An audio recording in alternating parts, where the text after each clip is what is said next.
नीट आणि टीईटी पेपरफुटी प्रकरणावरून सोलापुरात युवक काँग्रेस आणि शहर काँग्रेस कमिटीच्या वतीने मशाल मोर्चा काढण्यात आला।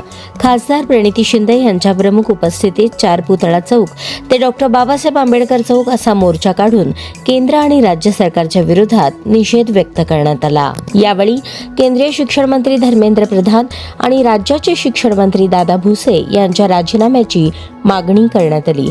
यावेळी बोलताना खासदार प्रणिती शिंदे यांनी नीट आणि टीईटी पेपरफुटीमुळे लाखो विद्यार्थ्यांचे भविष्य अंधारात गेल्याचा आरोप केला। वारंवार होणाऱ्या पेपरफुटीमुळे विद्यार्थ्यांचा आत्मविश्वास खचत असून सरकारचा शिक्षण विभाग अपयशी ठरल्याची टीका त्यांनी केली। तसेच युवकांच्या भविष्याशी खेळ सुरू असताना सरकार मात्र राजकीय घडामोडींकडे व्यस्त असल्याचा आरोप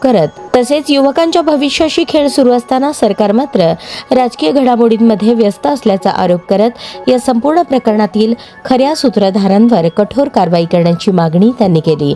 या मशाल मोर्चात काँग्रेसचे शहराध्यक्ष चेतन नरोटे, युवक काँग्रेस अध्यक्ष गणेश डोंगरे यांच्यासह शेकडो पदाधिकारी आणि कार्यकर्ते सहभागी झाले होते।